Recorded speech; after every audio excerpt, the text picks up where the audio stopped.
มนพี่หมอมัฒนาอัมพันธ์โยมนัดประคันอัมพันธ์ฝากบุญกุศล500 บาทอุทิศกุศลให้ป้อดวงคำแม่บุญส่งกีฬาแปลงโยมสมบัติกีฬาแปลงโยมแม่บัวคำปัญญมูลฝากบุญมา200อุทิศกุศลให้ป้ออุ้ยจันแม่อุ้ยนิวนายปั่นแก้วนางคมาปัญญมูลโยมแม่จันสีปาละร่วมฝากบุญ300อุทิศกุศลไปหาป้ออุ้ยเปิ้ลแม่หลวงสุขปาละ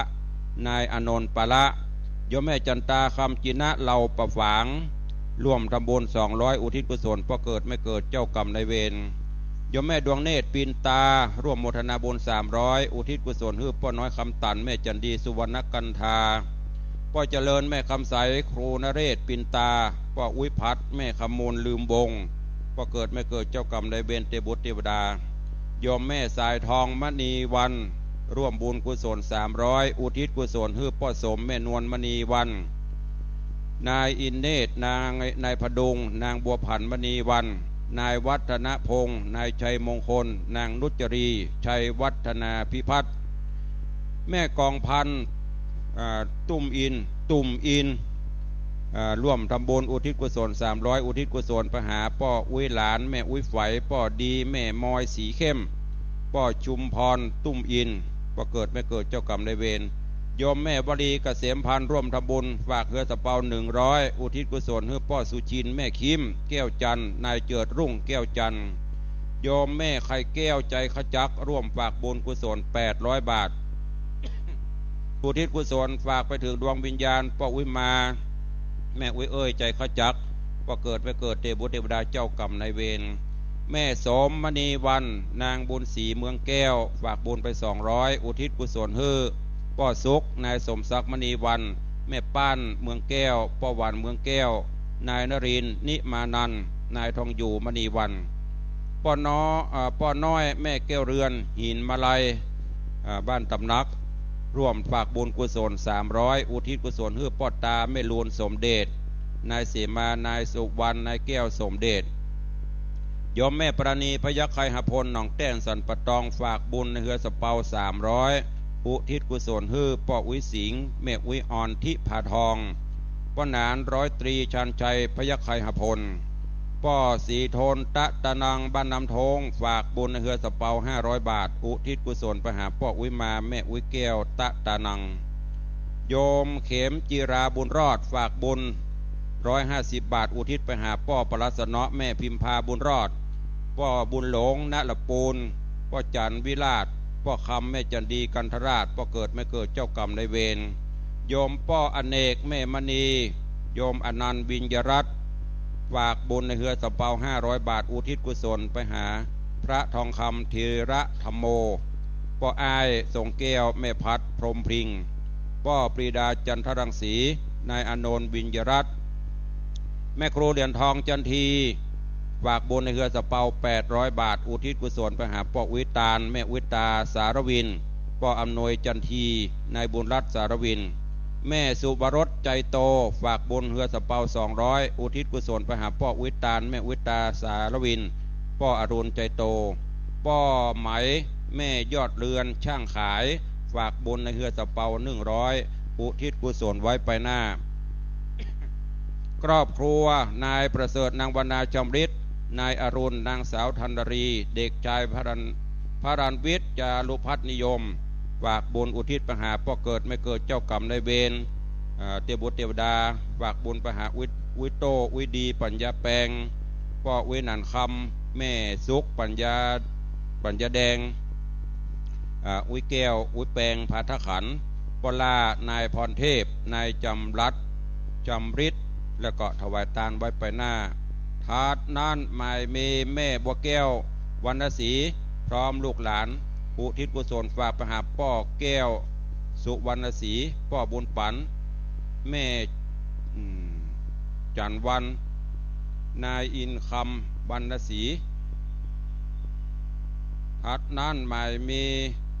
นางนงเยาขันฤทธิ์ฝากบุญตาลไปหาวิตาตันทิเนนายอินโสมขันฤทธิ์ป้อแก้วขันฤทธิ์นายสัจจาสุภาวันถาดนั้นหมายมีนายมณิษฐ์นางสายจันทร์บุญยวงพร้อมครอบครัว ฝากบุญอุทิศไปหาพ่อเกิดไม่เกิดเทพบุตรเทวดาเจ้ากรรมนายเวรผีหอบผีเฮือน แล้วก็อุทิศบุญกุศลไปหาพ่อแก้วแม่มูลกันทบงนางสาวยุพินกันทบงลุงนันอินลุงมากันทบงวิดวงวิทาวินอวิน้อยวิคำวิมูลวิยวงนายสุพจน์ใหม่ศรีนายประเสริฐสุทธะพรหมพริงแม่วิกองพ่อทึ่งลุงสิงห์คำนายสุวิทย์สุดเจปุกพ่อจันบุญยวงนางสาวแสงล่าบุญยวงและลูกแม่วิมลลอยสุดเจปุกยายปุกสุดเจปุกลุงปั่นสุดเจปุกยายจันดีเชียงไฝถาดนั้นไม่มีเจ้ามูลศรัทธาแม่ดาหวันนางสาวโสภาพันธ์คำวังนางดวงใจชัยเขตพร้อมครอบครัวลูกเต้าเหล่าหลานได้น้อมถวายเป็นทานเพื่ออุทิศกุศลไปหาดวงวิญญาณของวินันหมูแม่เตรียมตาแม่ทาตันทิเนพ่อปั่นแม่นวลพี่พรพี่แสนไอ้แก้วสีคำไอ้แก้วสีคำน้อยพ่อจื่นแม่เขียวนายทวีคำวังแม่ดีคำวินนายสุชาติใจเขตนายอินโสมเรือนปงขอหน้าบุญนี้ไปถึงเอาไปแบ่งกันเด้อคนละสาวเจ้ากรรมนายเวรเจ้าบุญในบุญตัวเดี๋ยวมันจะค่อยหลับทัดนั้นหมายมีนางล่านวลชัยคำพร้อมครอบครัวอุทิศกุศลไปหาพ่อสามนวลแม่ล่าจำแปงพ่อเกิดไม่เกิดเตบุตรเทวดาเจ้ากรรมนายเวรแม่โทนิจตี้ถวายทานไว้ไปหน้านอกนั้นทัดนั้นหมายมีครอบครัวพ่อชุ่มใจแม่แสงล่าเมืองฤทธิ์พร้อมลูกหลานน้อมอุทิศฝากไปถึงดวงจิตวิญญาณพ่ออุ้ยเขียว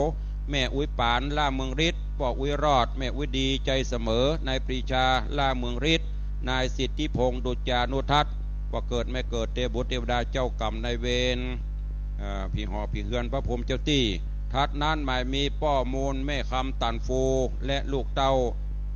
ฝากบุญกุศลไปถึงดวงวิญญาณป้อน้อยเปงแม่เขียวสนแก้ววิทาวิเต๋าอย่างนี้พุดแก้วกะสนแก้วยำหูอ่านบรรทุกเนอะเขียนบรรทุกอ่านไม่ได้อุ้ยปันอุ้ยสายโปธาพ่อใจแม่ดีตันฟูพร้อมญาติมิตรบงบานศรัทธายมแม่จันเปงปิงพยอมพร้อมลูกหลานอุทิศฝากบุญกุศลไปเฮือดวงจิตวิญญาณพ่อวิแก้วแม่วิคำเรือนวิโนแม่วิเขียวทับไฝพ่อวิขันแม่วิเตี้ยงปิงพยอมพ่อน้อยปันปิงพยอมนายเจริญปิงพยอมนายสิงโตปิงพยอมนางสีจันทร์ปัญญาแดงพร้อมครอบครัวฝากบุญอุทิศกุศลไปหาดวงวิญญาณพ่อ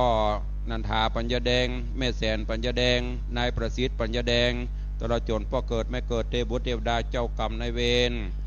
ถาดนั้นนายจันแก้วนางฟองจันแดงตาพร้อมลูกหลานฝากบุญกุศลไปหาดวงจิตวิญญาณพ่ออุ้ยฝนแม่อุ้ยกองแดงตาพ่อสีวันแม่บุญสีใจเขียวนายจักรีนายจักรพันธ์แดงตาพ่อเกิดไม่เกิดเจ้ากรรมนายเวรถาดนั้นหมายมีแม่ยุพินภวาผลพร้อมลูกหลานฝากบุญอุทิศกุศลไปหาพ่อจันแม่แก้วนางไพบุญสุดใจปุกอุทิศกุศลไปหาแม่แก้วแม่อุ้ยคำพ่อปันสุดใจปุกพ่อบุญยืนแม่อุ้ยป้อปัญญาแปงพ่ออุ้ยแก้วแม่อุ้ยปวนนวลังนายสุทัศน์แม่อุ้ยผันหอมอาจแม่อุ้ยฤทธิ์ภวาผลเจ้ากรรมนายเวรพ่อเกิดไม่เกิดเทพบุตรเทวดาโอดเอาเนื้อข้าแหมเกิงสลุงไปได้ท่านั้นให้มีเจ้ามูลศรัทธานายอำนาจนางมนัญญาเข็มสุวรรณนายอัสดาบุตรนายอัสดาวัฒน์เข็มสุวรรณฝากบุญกุศลนี้อุทิศไปหาผู้ไวยชนคือพ่ออุ้ยแก้วห้อมแม่อุ้ยปัญญาแดงพ่ออุ้ยควายแม่อุ้ยอ้วนแม่อุ้ยปันท่าคำแปงพ่อแก้วแม่เขียวนายโสพลท่าคำแปงพ่อมณิตแม่สมนึกเด็กชายมนตรีเข็มสุวรรณนายนิมิตนางจารุมาศเข็มสุวรรณก็เกิดไม่เกิดเจ้ากรรมนายเวรเทพบุตรเทวดาทัดนั้นหมายมีนางมาลีแสงโตสิงโตพร้อมลูกหลานฝากบุญนี้ไปถึงดวงวิญญาณพ่อแก้วแม่เขียวนายโสพลท่าคำแปงพ่ออุ้ยแก้วห้อมแม่อุ้ยปั่นปัญญาแดงเด็กชายสิงห์ทองเด็กหญิงกัญญาณีสิงโตตลอดจนสัมภเวสีเทพบุตรเทวดาพี่หอพี่เฮือนพระพรหมเจ้าตี้ถ ทัดนั้นหมายมีเจ้ามูลราชธายมแม่จันตาหินศีลพร้อมลูกหลานตันเต้าอันประกอบด้วยครอบครัวนายสมศักดิ์นางสงกรานต์สละม่วงครอบครัวนายอัมพลนางดวงเดือนเทพนวลน้อมถวายฝากบุญอุศลไปถึงดวงจิตวิญญาณของพ่ออินตาหินศีลนางสาวชุนนีหินศีลนางสาวเกษนาหินศีลนางสาวพิกุลหินศีลพ่อวิตันแม่วิแก้วชยาพ่อวิตื้อลุงเจริญหินศีลพ่อวินันหมื่นแม่วิสาสิทธิเทพพ่อแม่วิแต๋วแม่วินวลกองแก้วแม่วิปันปะแก้วกองแก้วพ่อวิคำแม่วิคำชยาพ่อวิคำแม่วิเฮือนแก้วขมาพ่อทองแม่ซุมพ่อทองดีสละม่วงพ่อสุวิทย์แม่คล้ำเทพนวลตลอดจนพ่อเกิดไม่เกิดเทพบุตรเทวดาเจ้ากรรมนายเวรทาดนานหมายมีดวงจิตวิญญาณในมาลัยนางแสงล่าหินแปลงพร้อมลูกหลานครอบครัวน้อมฝากบุญกุศลนี้อุทิศกุศลไปถึงดวงจิตวิญญาณของพ่อวิคำแม่วิทิพย์นายกองแก้วนายใจนายนรงค์ณวงศาฝากไปถึงตระกูลปัญญาแดงตระกูลหินแปลงตระกูลณวงศาแล้วก็อุทิศกุศลไปหาดวงจิตวิญญาณของพ่อแก้วกวิละพ่อนาจางสุขมาแม่สุพนันตาพ่อแก้วจางพ่อเกิดไม่เกิดเทพบุตรเทวดาเจ้ากรรมนายเวรทัดนั้นแม่สีออนแม่อำนวยสะคำวังพร้อมลูกหลานน้อมฝากบุญกุศลไปหาดวงจิตวิญญาณพ่ออุ้ยน้อยแม่อุ้ยแก้วกาวิโนพ่ออุ้ยเฮือนแม่อุ้ยเฮือนสะคำวังแม่อุ้ยมอนบุงปัญญาพ่อน้อยแม่ฟองสะคำวังพ่อตากาวิโนนายแก้วสะคำวังตระจนพ่อเกิดไม่เกิดเทพบุตรเทวดาเจ้ากรรมนายเวรทัดนั้นหมายมีเจ้ามูลราชธายมแสงล่าหินแปลงพร้อมครอบครัวอุทิศกุศลฝากไปให้ดวงจิตวิญญาณพ่อเขียวแม่จันเพนนายสมศักดิ์ขันชัยลุงแก้วกวิละลุงจานสุขมาลุงแก้วจังแม่สุพนันตาศรัทธาปอสังวนแม่บัวซอนปัญญาแดงพร้อมลูกหลานครอบครัวฝากบุญนี้อุทิศกุศลไปถึงดวงจิตวิญญาณพ่อวิจูแม่วิติบดวงเสาพ่อนันคำแม่สุขปัญญาแดงพ่อคำแม่ติบณวงศานายกองแก้วณวงศา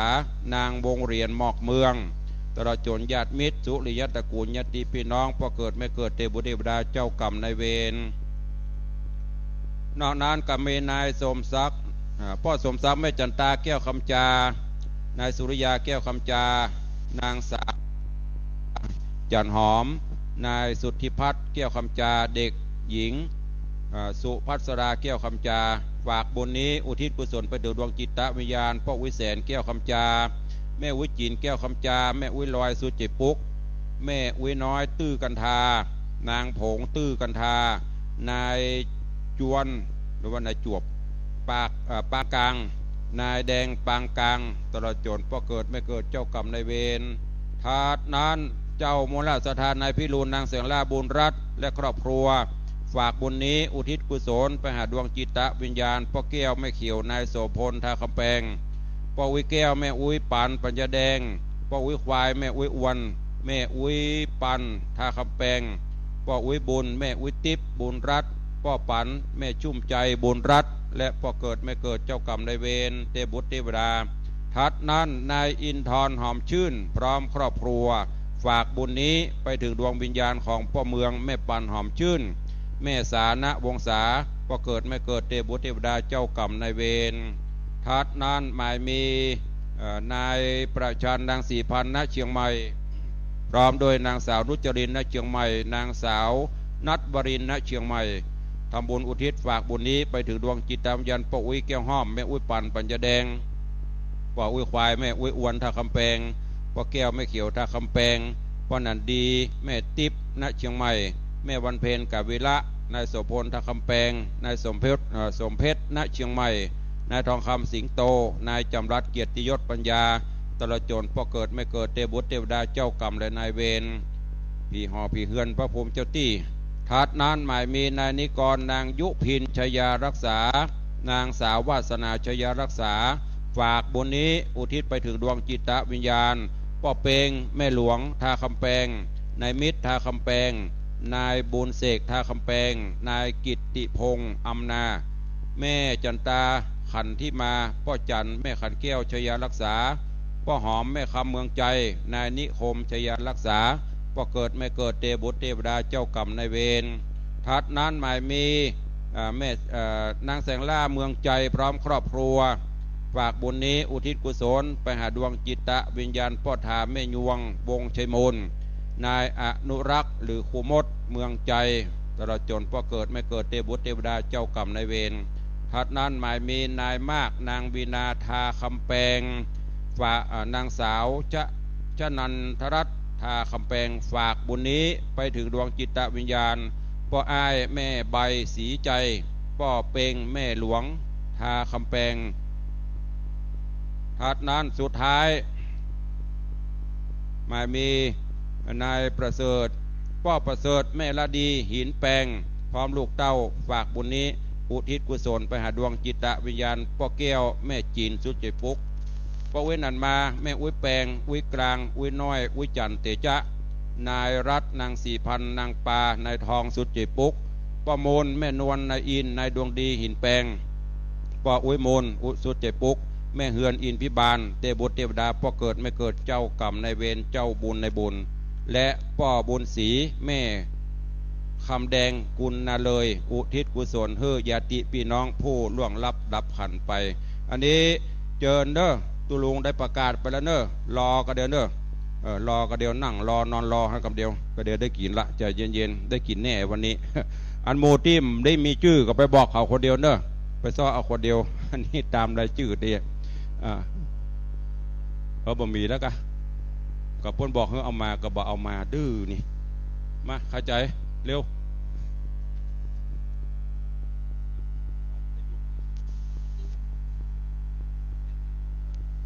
ครอบครัวทอนนางนอมอุ่นเรือน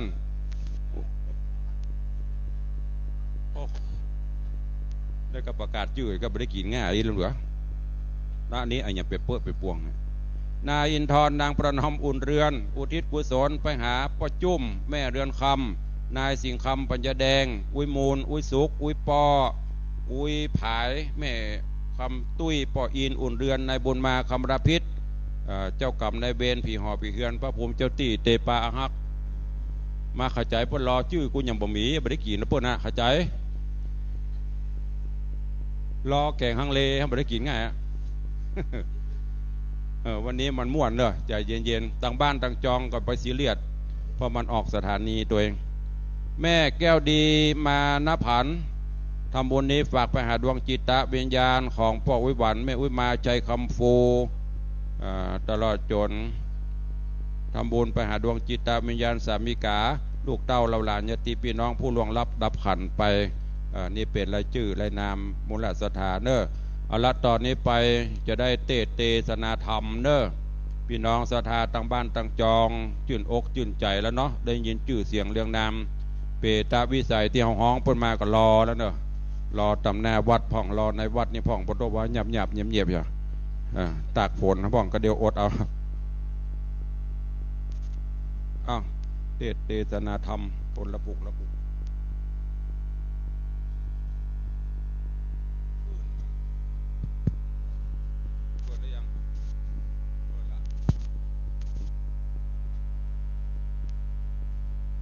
นี้ไปเด้อนะครับได้ฟังธรรมเมือง5ผูกรวมกันเลยนะครับอาราธนาธรรมเพื่อท่านพระคุณเจ้าครูวิสิตศรีลาภรณ์เป็นต้นเป็นประธานจะได้เมตตาแสดงพระธรรมเทศนาพื้นเมืองเป็นลำดับต่อไป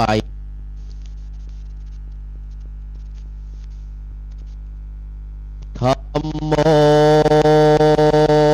มังกลาสัมโพคัมภิโรเยลูกศิษย์พระพุทธเจ้าเตสนาธรรม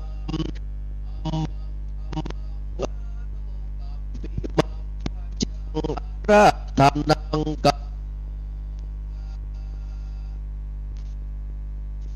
วันนี้ฟังพระธรรมเทศนา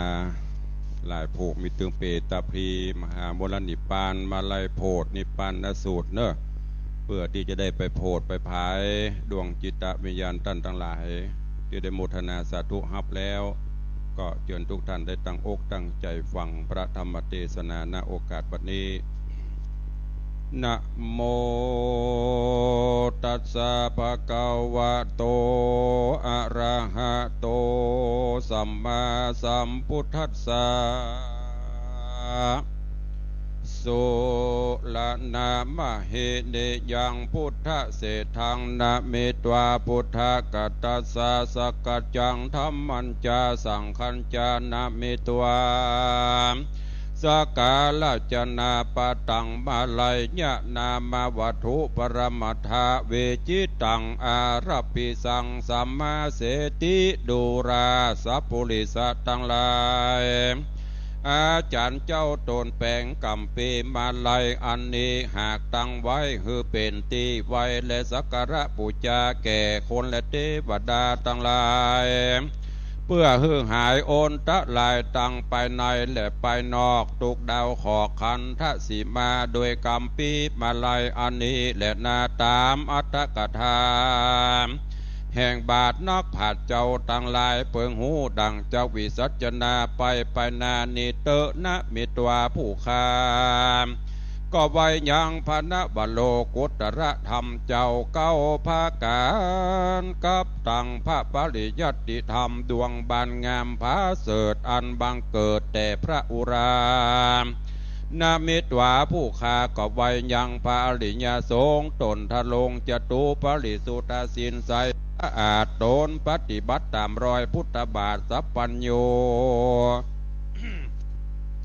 นำเอาคำสอนตนครูโลกลาฮือบังเกิดศรัทธาประสาทะแก่กล้าแก่คนและเทวดาทั้งหลายและนามอาติเตกาเลในการละล่วงแล้วยังมีตนเกียวมหาเถรเจ้าโตนึ่งจือบัตเตปมาลัยตนทะลงสินไสวิเศษประกอบไปโดยเหตุอิทธิฤทธิญาณนิสาญะก็อาสลายซึ่งบานอันหนึ่งจือว่ากรรมโพจกรรมอันอยู่ในเขตต่ำปัญญาทวีปอันเป็นที่อยู่เกี่ยวสามประการเอกติวสังยังมีในวันหนึ่งมหาเถรเทพมาลัยตนองค์อาจเจ้าก็กากาศไปสู่ยังนรกเพื่อจักยกเอาอย่า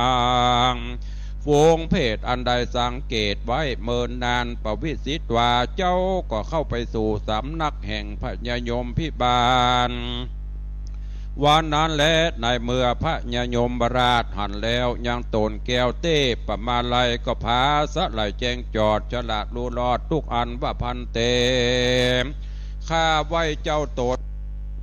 โกลูกจากประเทศเขตแดนได้มานันจาติปากะโตมหาเถรเตปมาลัยขานกำไปเร็วเดบลูกจากจุมปูตะวีปเมืองคนมามีกำผาธนามาใครมาโผดผูงม้วนหมูสัตว์อันต้องโตดอยู่ในอบายแต่ดีหลีญามะราชาอาหาพระญาโยมบราชก็ยกมือนิ้วขึ้นวาดบรรตาว่าข้าแด่เจ้ากูมีบุญมากจบฉลาดรู้รอดอันบัดเจ้าเมืองนอกจุมปู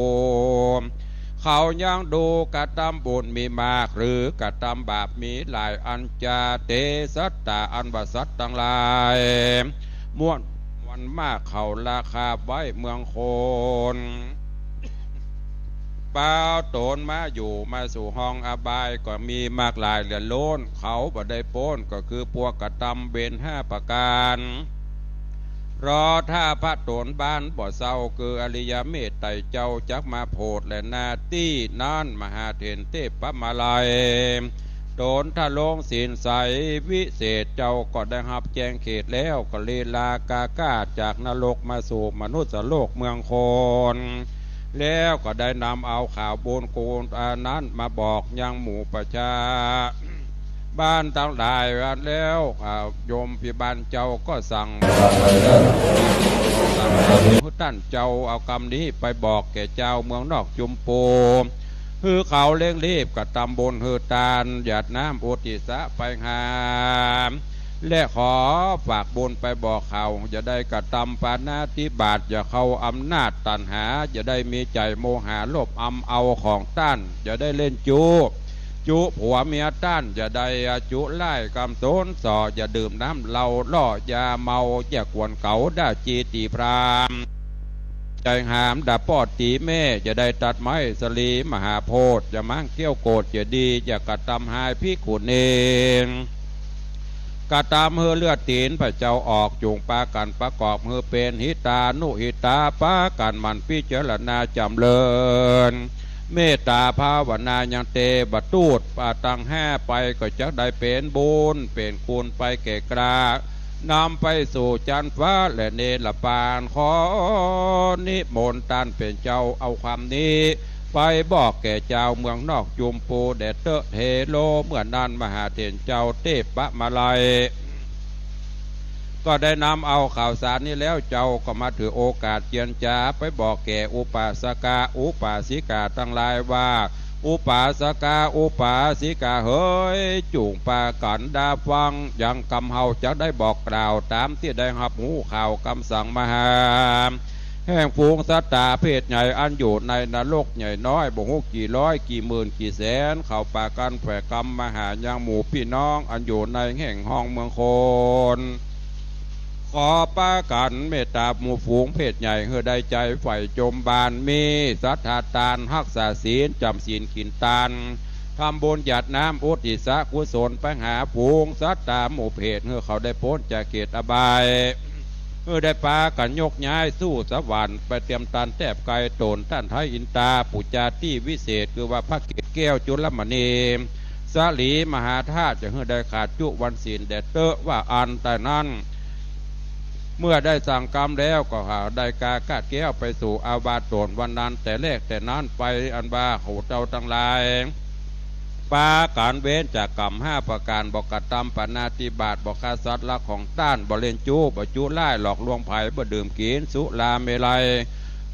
เต้าแต่กระทำกรรมอันดีมีตนว่าหือตานฮักษาศีลเมตตาภาวนาปากันใส่บาตรหยาดน้ำหมายตาน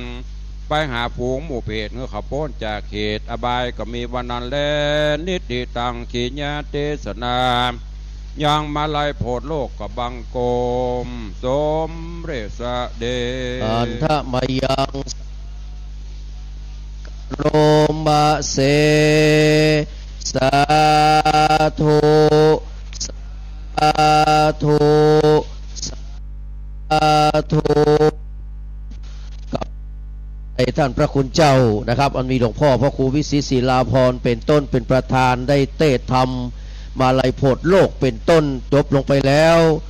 ก่อนที่เขาจะได้ตุมาขุตานจะพิธีทอด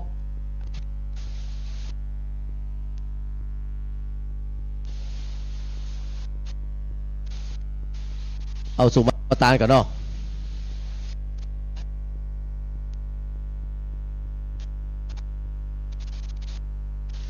ต่อไปจะได้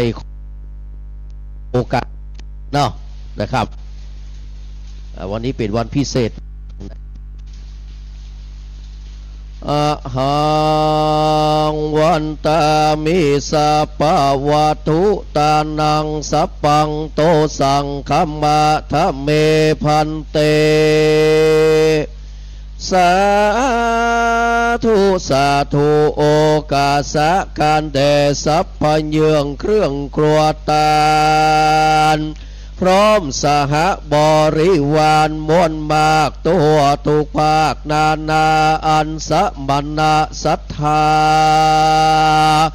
และมูลศรัทธาผู้การตั้งหลายถึงภายในและภายนอกภายในไม้มีสวาตุเจ้าท่านพระครูวิสิตศิราภรณ์เจ้าคณะตำบลป่าแดดเจ้าอารามปฏิวัดวังสิงคำเป็นต้นเป็นประธานพร้อมโดยอันเตวสิกพระภิกษุสงฆ์จุตนจุวรองค์โหน ปลายนอกหมายเมคณะศรัทธากุรุอุปถากอันมีมหาอุบาสกมหาอุบาสิการัตนะผู้ยิ่งใหญ่เกิดพ่อเลี้ยงธนวัฒน์แม่เลี้ยงทัตปิชาสุสิ่งคำเป็นต้นเป็นประธานพร้อมโดยคณะศรัทธาผู้ข้าตั้งหลายจุผู้จุคนได้คนควายตกแต่งสัพพะแห่งตานาอันหามาได้โดยจอบประกอบโดยเจตนานำมาใส่ไว้หน่อยสะเปาคำลำประเสริฐยิ่งใหญ่อลังการเนื่องในเทศกาลเดือน12เป่งในตีขากาละวันนี้ยามนี้หลอนเมื่อผู้ข้าตั้งหลายได้ตกแต่งดาได้กระทำการประมาทพลาดพลั้งโดยกายด้วยวาจาและโดยใจหลงลืมไปพลังพลาดโดยความประมาทและสาก็กลัวเป็นภัยแย่โตอดใหญ่จึงตกแต่งแปลงใดพร้อมน้อมนำมายังบัตุบุพาลาจาดวงดอกเข้าตอกและลำเตียนแม้จำเนียนไว้เหนือคันน้ำจวนจันสุขันโททกะเขามินสมปอยหอมจื่นจ้อยนาขอสุมมายังสัพพะปริวาราลายเยื่องอันเป็นเครื่องของตานขอเครื่องวิเศษณะตานเจ้าใดเมตตาภายโพดโปรดเธอเป็นนัตถิวิปักโกอโหสิกรรมอย่าได้เป็นนิวรณธรรมกรรมอันแก่นกาอันมหามาล่ามเสียยังหนตางคืนสู่สวรรค์จันทร์และฟ้าแก่สมณะศรัทธาและมูลศรัทธาผู้ข้านตั้งหลายจุโตนจุวรองค์จุผู้จุคนจุน้อยใหญ่ใจยิ่งนั้นจุงจักมีกายะตัวเรวจีตัวเรมโนตัวเรกายะกัมมังวจีกัมมังมโนกัมมังสันจิจโตสังอสันจิจโตสังอติตะโตสังอนาคตะโตสังปัจจุปันนะโตสังสัพพังโตสังขมันตุโนจากนี้ไปนะครับป่อเลี้ยงธนวัฒน์เนอะนะครับจะได้เอาไปแพทเครื่องขวดตาลตั้งแต่กันพระพุทธแล้วก็ไปที่สะเปาคำลำใหญ่เนอะที่เขาได้บรรจุของกินของตาลไว้นะครับต่อไปจะได้อัญเชิญ16จันทร์ฟ้า15จันทร์ดิน14จันทร์บาดาลแม่ธรณีมาเป็นสักขีพยานพ่อท่ามหากุศลของหมู่เฮาท่านทั้งหลายจากนี้ไปเนอะสุน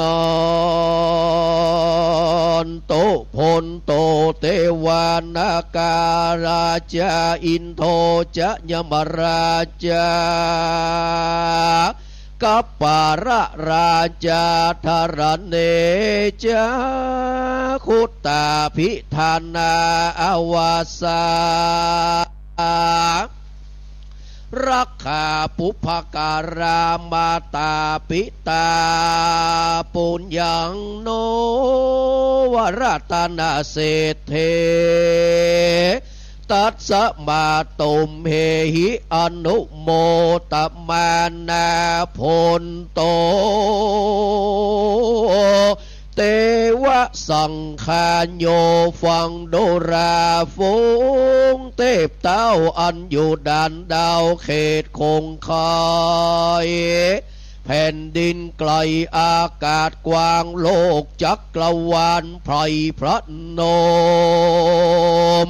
แผ่นดินกลมตัวตุกดาวโค้งเขตเต้าด่านดงรีอันอยู่ในนาทีน้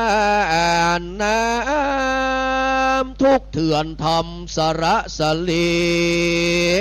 เตปะกันนะนามมีตั้งหลายมนโมอันสถิตอยู่โกพิมานสุนันโตจงจักมาฟังเสียงแสนอันผู้กาจักเปล่าประวัติกล่าวของตาล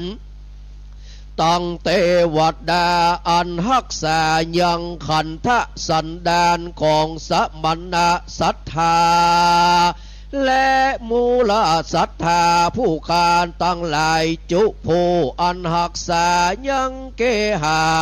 กูเยาเหือนอันรักษาแม่น้ำฝ่ายเมืองฝูงอารักษ์เจนเมืองโขงเขตห้องพับแผ่ตองตัวนาทีเตปกันนานามีที่หักษาอย่างนพบุรีศรีนครพิงเจียงใหม่นับใดแต่อติตาลำดับเริ่มมาแต่แรกเก้าตั้งแต่เจ้าหลวงคำแดงมีฤทธิแรงเป็นเก้าแห่งเจ้านายปู่แสะย่าแสะภายอำนาจเป็นต้นสังขยาตแห่งลวกหลวงลายพายมาถึงฤาษีสุเทวะตั้งขุนหลวงวิลังกะลาจาเทวดาผู้รักษาพระนิเวศเวียงแก้วเขตหอคำพญากุมพันเวียงแก้วพญายักษ์ตอนเลิศแล้วระวังเมืองสุรักขิโตเตวบุตรฤทธิเรืองที่หักษายังประตูตาแปรและเวียงเจียงเรือคันธรักโคเตวบุตรที่หักษายังประตูจ้างเผือกวรเดชาจายยะภูมิโมเทวบุตรที่หักษายังประตูเจียงใหม่เฮืออยู่ใดสวัสสัตดีสุรชาโตเทวบดีเทวบุตรที่หักษายังประตูส่วนดอกและเทพญาเจ้าที่หักษาทุกดาวขอกขันธสีมาอันหักษาวัดวาเกหาสาทานตัวตกตีอันยังวัดวังสิ่งคำแห่งนี้เป็นต้นเป็นประธานตั้งภูมิเทวดาจืนเจียงคานใส่สะอาดปับพัตตาลูกขจาดใส่สีตัวหะกรรมณีเมฆคลาเจินเทวาติปเตปมนดิเดชอนุโมทนาตานตั้งพญาอินตาผู้บานแผ่ส่องสวรรค์เฝ้าเฟืองตั้งเต้าเจืองและคุณพรหมจะตุโลกกลมตั้งสี่องค์คลานใจหานหาดหาวยมราชเต้ากันทัพพากันทัพพีอสุราอสุรียักขาและยักขีเท เตจะมีองค์อาจตั้งกลุ่มพันกันทราชเรื่องฤทธีตั้งแม่นางธรณีสลีกุตาอัมมาตนจือจำบุญและจำบาปตนจือจำน้ำญาติของผู้รู้โอกาสกระทำบุญเหมือนดังพระทะลงโกนเมื่อออกบวชได้บำเพ็ญทุกขกิริยาลวดใดตรัสรู้พญาสัพพัญโยตัญญานผ่องแผ้วนั่งเหนือเต้นแก้วผาพายพองพญามารปองแห่งหมู่ว่าจักมาม้างเต้นแก้วลู่จริงยามนั้นพระพุทโธก็มีใจเบาๆมันเตียงพระพุทธเจ้าเสียงกระทำบุญระเริกเถิงปาละเมกุลอันท่าอันใดสร้างบ่อาจอ้างขะนานาโยมือขวาหัดทับบาทจีวาวาดสัญญาแผ่นพระสุธาอันนากว้างใหญ่ลวดกระเปดได้ทันทีกลายเป็นนางธรณีต้นองค์แอบก็หุดเก่ามวยฟาดปลายลงเป็นอุทธกังทมท่วมทากมุนร้ายพรากขจัดขจายนางจุงมาจำหมายมันเมียดมันน้อมนิ้วเนตรอนุโมทนาซึ่งวระขีญาตานของสมณะศรัทธา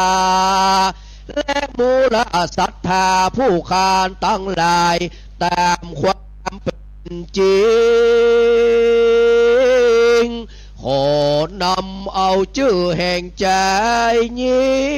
งตัวนาเมื่อถวายองค์อินเจ้าฟ้าว่าวันนี้และมูลศรัทธาหลายได้น้อมนาปั้มเป่งตาเนื่องในเทศกาล12เป่งบุพเปตะพรีอุทิศบุญกุศลไปถึงเปตะชนต่างหลายวันนี้แหละนาโยสันนิสินวระโพติมูเลมารังสะเสนังมหาติวิจัยโยสัมโพธิมาคัจฉิอนันตัญญาโนโลกุตโมตังปนามามิพุทธังตังปนามามิธรรมังตังปนามามิสังฆังติรัตนังอันว่าพระแก้วเจ้าตั้ง3ประการอันโอฬารเลิศแล้วเป็นแก้วมิ่งมงคลแก้วในสากลโลกและก็ยังบ่เต้าแก้วเป่งกา3ดวงแก้วตั้งหลายตั้งปวงวิเศษวิตูลเตศมรกตใสสีมหานินดีดำปลอดนินพักตบยอดแสงเรืองหมอกมุงเมืองกำแก่วิทุนนำเพิงแต่เหลืองใสก็ยังบ่ปอเรืองร้ายสะอาดเต้ารัตนะมณีจัดแสงดี3ดวงมีผ่านแผ่วเปิ้นห้องแล้วว่าพระแก้วเจ้าตั้ง3ประการจื่นเจียงคานบ่เศร้าผู้ขนบน้อมเกลากราบย่อคุณว่าสันนิแต่ดีลีสาธุสาธุโอกาสสิริวิสุทธิมกุฏปวโรสโสดอุดมพระบรมธิตรัยรัตนะผ่านแผ่วพระแก้วเจ้าตั้ง3ประการ ในที่คากาละวันนี้ยามนี้ก็เป็นวันสหปูโจปกรณารักขนาพิรูบาทศาสนาโกดมพระบรมติโลกาจารย์ยังพงกรีบานสะเตืองเรืองเรือกวนเพื่อใดกระทำอย่างตาหน้าปารมีศีระปารมีไว้เป็นยอดขอดไว้กับตนกับตัวไปทุกภาวะนุภาวะชาติใจตราบต่อใดจุจอดรอดเถิงแก่โลกิญญาโลกุตระมีมัคคะพระนิพพานเจ้าเป็นเขตเหตุอัจฉริในวันนี้ก็เป็นวันสิ้นใหญ่สิ้นหลวงเดือน12 เพ็งของหมู่เฮาเจ้าเนื้อก็ได้มาจุจอดรอดเถิงแก่นนาบัดนี้หมายมีท่านพระครูวิสิตศิลาภรณ์เจ้าคณะตำบลป่าแดดเจ้าอารามธิปติวัดวังสิงคำเป็นต้นเป็นประธานพร้อมโดยอันเทวสิกพระภิกษุสงฆ์จุตนจุรององค์หนไปนอกหมายมีมหารัตนาอุบาสกมหารัตนาอุบาสิกาพ่อเลี้ยงธนวัฒน์แม่เลี้ยงทัตพิชาสุสิ่งคำพร้อมโดยพี่น้องศรัทธาคุรุอุปถากป้อน้อยป้อนานป้ออาจารย์กรรมการแก่วัดศรัทธาวัดวังสิ่งคำจุผู้จุคนก็ได้สนงคงควายตกแต่งแป่งพร้อมน้อมนำมายังมาตุบุพพาลาจาดวงดอกเข้าตอกและลำเตียนโอตนาภิกขหานสัพพบริวารตานต่างหลายมาบรรจุไว้ในเฮือสะเป่าคำลำใหญ่ลำประเสริฐอันจะเป็นบังเกิดมหากุศลอุทิศไปถึงเปตชนต่างหลายในทีคากาละอีแต่ดีลีโสตุจนาศรัทธาน้อยใหญ่จุงใจใส่ยินดีถึงขวบปีมาควายฤดูเดือน12ใดมาเติงเฮาตั้นทั้งหลายได้ร่ำเปิงเถิงบอกขาดเถิงมวลหมู่ญาติตั้งหลายอันได้ตายไปสู่ปรโลกไปนายามเมื่ออยู่โลกลาสงสารบางพ่องก็ได้เข้าวัดเฮือตานฟังธรรมรักษาศีลไว้บอกขาดบ่ได้ประมาทลาสาบางพ่องก็ยังประมาทลืมตนเกิดมาเป็นคนได้สร้างแต่อกุศลสร้างต่างบาปใจฮึกหยาบมัวดำมาบ่ได้รักษาศีลเข้าวัดฟังธรรมไว้กับตัวเต้าแต่เมามัวด้วยตัณหากามราคะเมื่อชีวิตจากดับสูญบาปานุนส่งอยู่ก็คือเข้าสู่อบายเป็นทุกข์หลายลำบากกันเข้าอยากอาหารเป็นที่ทรมานบ่อนน้อยได้เป็นร้อยเป็นพันเป็นหมื่นปีถึงเดือน12มีมาไข่จายมพิบาลนั้นใส่ได้อนุญาโตตุลาการปลดปล่อยยังเพศผีใหญ่น้อยฮือคืนมาหาฝูงมูญาติกาพี่น้องอันอยู่แห่งห้องเมืองคนเพื่อใครได้รับกุศลตานตอดวางเขามีใจกึดฮอดได้ตานหาพ่อองก็ไปอยู่ตามวัดวาอาวาสเพื่อใครได้รับน้ำหยาดหมายตานพ่องก็ไปหาวงวานจาดเชื้อวางใจเขามีใจเอื้อเพื่อตานเติงห้องก็มาร่ำเปิงหาเลนลานลูกเต้า ไปนั่งเฝ้าเพื่อจะรับของทานพ่องก็ใจเจยบ้านได้รับเอาแล้วก็กากาดแก้วปิกคืนไปพ่องก็ฮ้อนใจลำบากบ่มีไผอุทิศฝากไปหาบาดนี้สมณะศรัทธา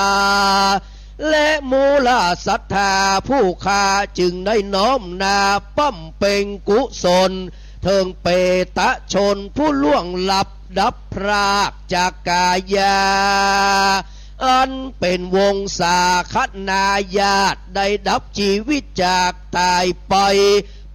ตกในอบายห้องเขตตายเป็นเพศเป็นผีตุกกะละกะลีลำบากกันเขาอยากอาหารขอบุญตานเยื่องนี้ตั้งหลายไปรอไปจุจอดเถิงทองดังตำนองก่อนเก่าอันพระเจ้าพิมพิสารในอุทิศแก่วงวานพี่น้องวงศาคณาญาติอันใดชีวิตขาดตายไปเป็นเป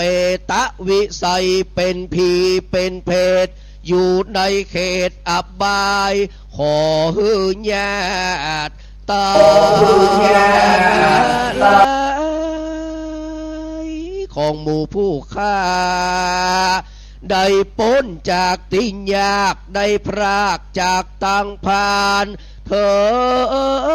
งสุขสำราญพ้นจากการเป็นผีเป็นเพศไปเกิดอยู่ในห้องเขตเมืองสวรรค์ขอพระ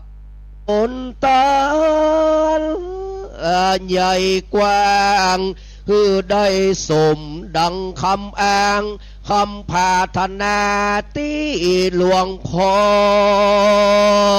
พระครูวิสิตศิลาภรณ์นินาได้กิตนากิตติกรรมประกาศรายชื่อของสมณศรัทธาและมูลศรัทธาที่อุทิศไปหายังฝูงญาติกาพี่น้องอันใดพลัดพรากจากแห่งห้องเมืองคนบาดนี้การกุศลทั้งหลายทั้งมวลได้ปริปุณนังจบไปแล้วขอให้เปตะชนทั้งหลาย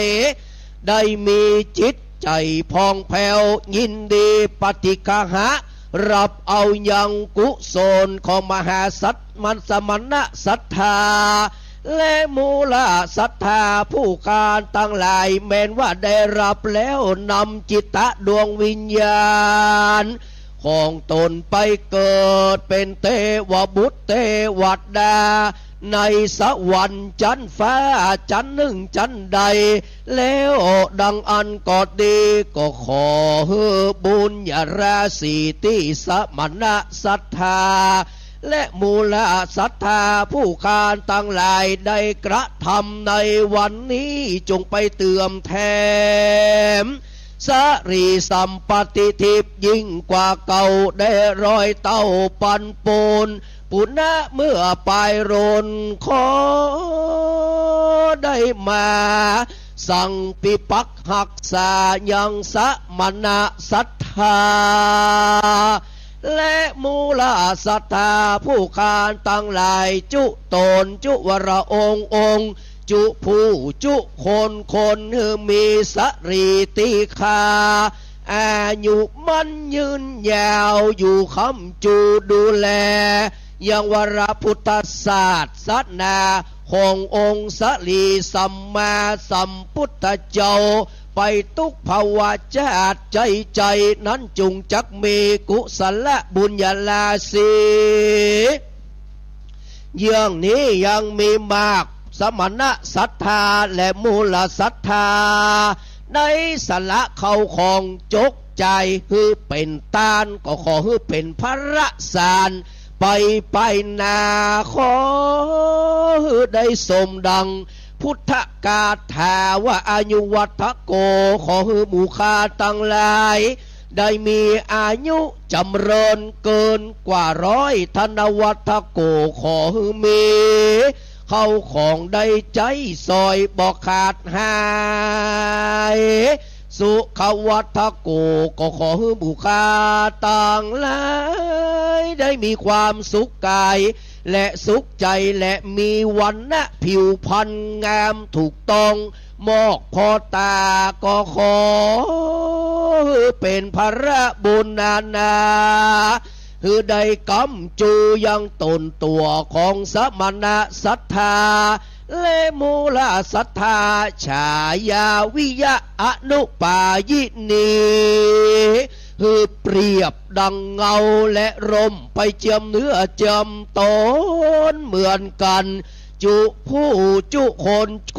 จุตนจุองแด่เตอดังผู้ฆ่าจักได้วางเวรเกณฑ์ถวายตามกถภาษาบาลีว่าสาธุโอกาสาอิมังมายังพันเตอากิมะตุภะปุภาลาจาตานังโอตนะภิกขหาราตนังเปตะชนะตานังภาชนะตานังทะเปตวาพุทธัสสะธรรมัสสะสังคัสสะสักกัจจังเตมาปูเจมาทุติยัมปิตะติยัมปิเปตะชนะตานังสกัจจังเตมาปูเจมาอิทังโนติรัตนาปูจากัมมังอเพจะอาสาธารณะโลกิยะมัคคญาณทินังนิพพานาปัจจัญโยโหตุโนนิจังโดยดังผู้ค้ามาเฮือตานเดือน12เป็งในตีคากาลยามนี้ของเลยอุศนถึงเมืองคนเมืองฟ้าและเด็กลาในลำบานเมืองกับเจ้าอริยสัมพุทธิสัญญาเราทั้งหลายได้ฟังก่อนมือได้ยนสักคำสักกาโอ้ได้ส่งเจตนาปล่อยห้างจะได้ลงฟ้องค้างอยู่สักฟังการเด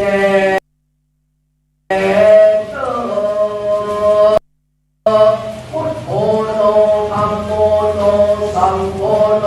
พุทโธอะระโหธัมโมอะระโหสังโฆอะระโหนะโมวิสุทธังติปเวกัสนาธังสวากาตวิวัลลังทักขิณาทัตถังสัพพะสัพพังโตสัมมาตุโต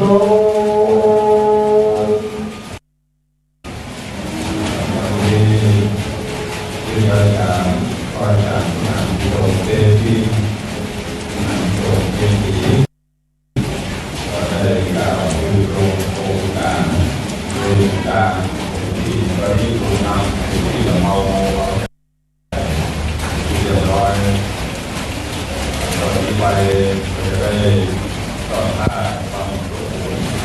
ความท่าความสุขในการปฏิบัติธรรมทำบุญไปโดยเราเรียกว่าทำบุญแล้วป้ายหลวงไปหรือยังเรียบร้อยแล้วครับเจ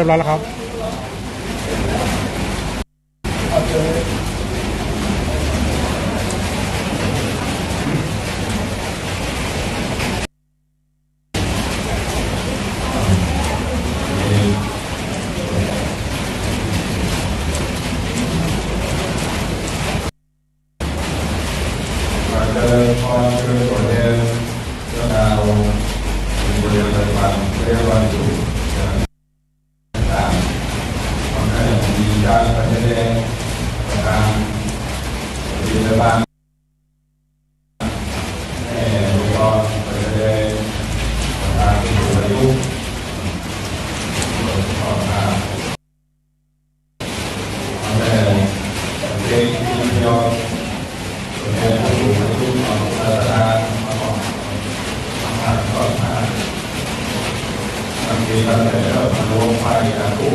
ที่อ่านตาพ่อแม่ออกมาเป็นร้อยโน้ตได้พิจารณาคือดูลมที่รักยานด้วยยานด้วยมาสนุกมาดูสนุก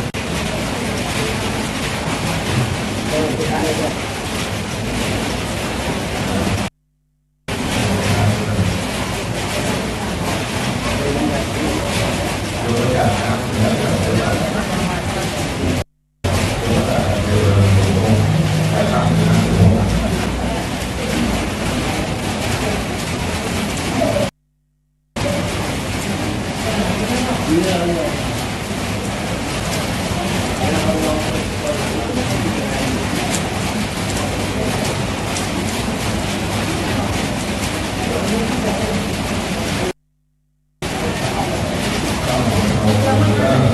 มีทางใจน้อมมีทางใจเราไม่ถือไปหน้าที่ตาตามีทั้งตัวเราทั้งผมได้พิจารณาอ่านลองดูตั้งใจจะมาจะสังฆาราอุปาสมัยธรรมิโตอุปาสิตวายุยันติเตนะโมกัตโมทุโขอานิยาวันสังขาราอุปาสมัยธรรมิโตอุปาสิตวายุยันติเตนะโมกัตโมทุโขอานิยาวันสังขาราอุปาสมัยธรรมิโตอุปาสิตวายุยันติเตนะโมกัตโมทุโข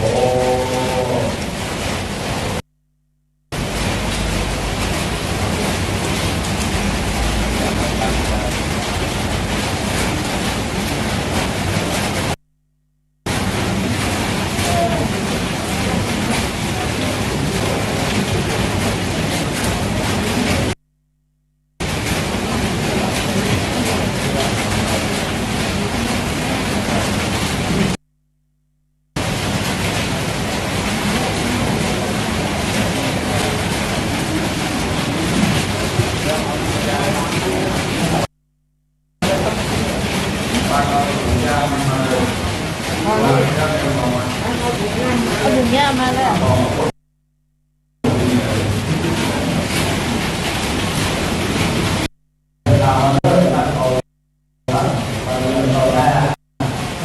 เจ้าครับเจ้าวัดถวายการขอเรื่องเป็นประวัติต่อละจงแต่ป้องโบราณแต่เก่านะครับแต่ข่าวถวายโดยเฉพาะอเมริกาและวันรัฐนะครับ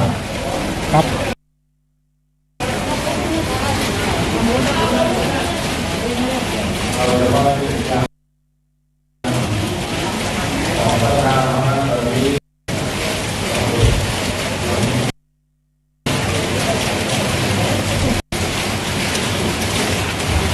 ทำเป็นเรื่องมาแล้วนับเรื่องของโบราณนับขนาดนะครับ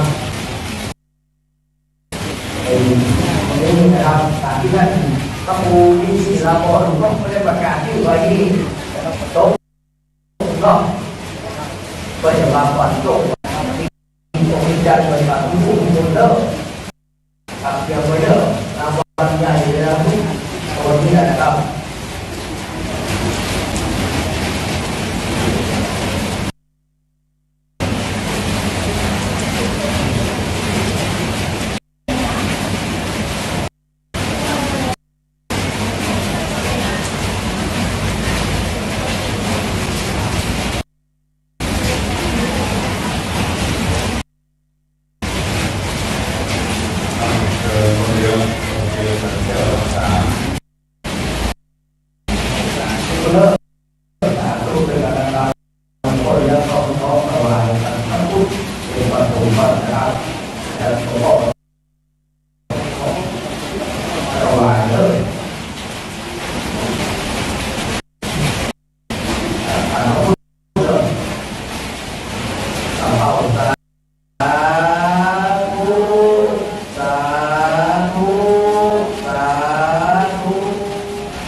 ม่ก็มีปัญหาเรื่องอะไรที่มีได้หมดเลยครับอะไรที่มีหมดแล้วสาธุสาธุสาธุเดินได้ยังเลยครับครับ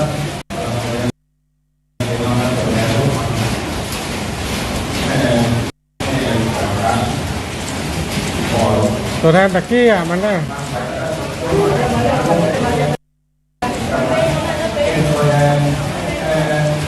ลูกมาขอไปเอาไปจัดงานกับเพื่อนพ่อเอาคนอื่นมาพ่อจะเป็นคนพูดอาจารย์ทุกท่านก็ยืนเอาไปยืนเอาเอาบางมาก็หาเองหมดไป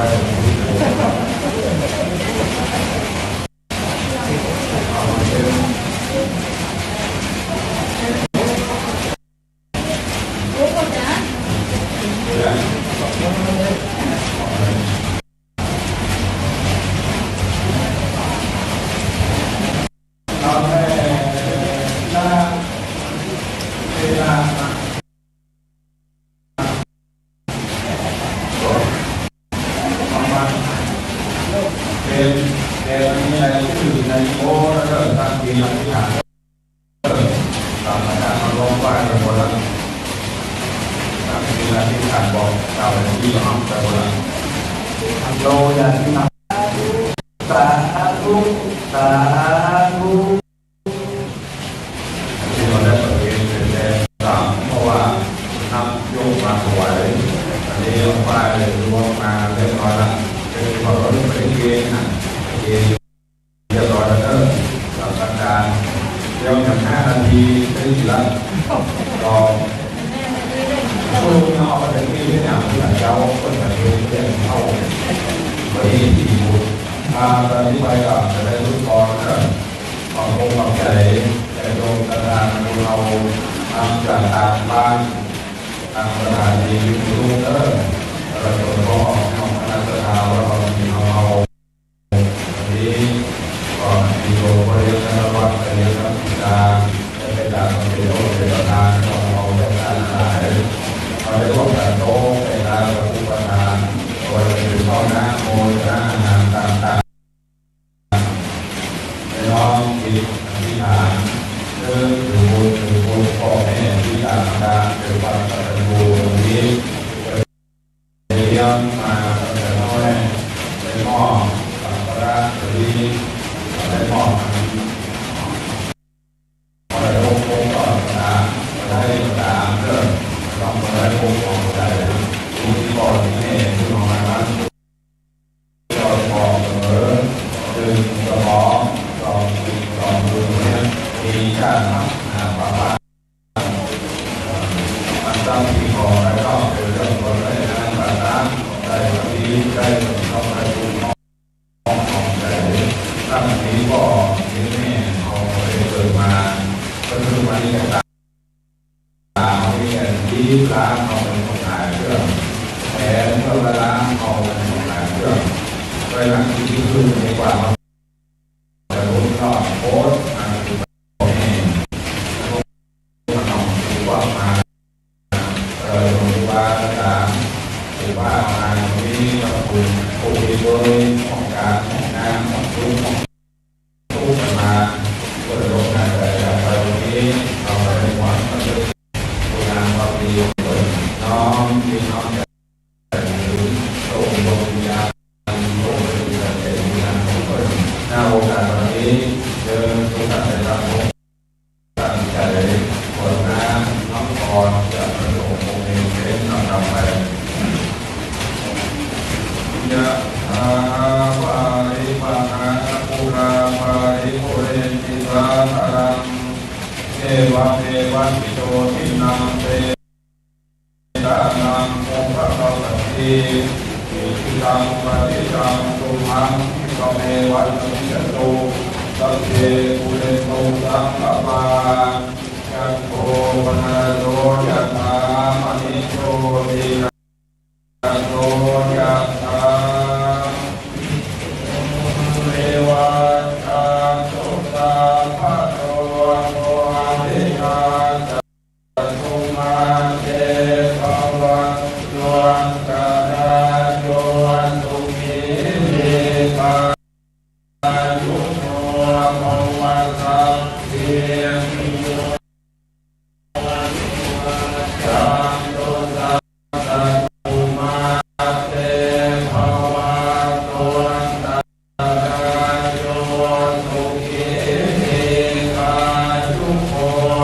วะตาเทเอวะกันตุสาภะโรโกวินาศตุมาเตภวัตวันตรายโยสุขีเอภาวะอภิวาทนาสิเรกเนจังพุทธาปัจจายิโนจันตารโรธรรมาวัฏฏันติอายุวันโนสุขังตังอัจจังจะโค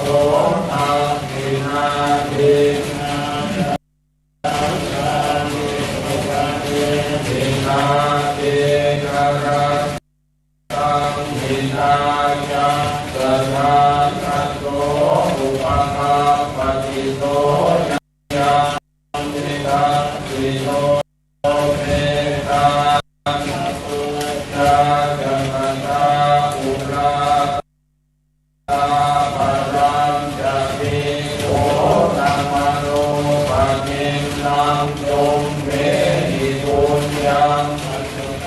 อันนาปะตันติรัตนัตยานุภาเวนะรัตนาสยเตจัสสะโอคโรกัพยาเวรังสุโยวะสุวะเนกาอังกา จะดูเรือสำเภาเห็นไหมวะ โสทิภะยาสุขังภะลังสิริอายุจวันโนจะโภคังโพธิสัตวัตตะจะอา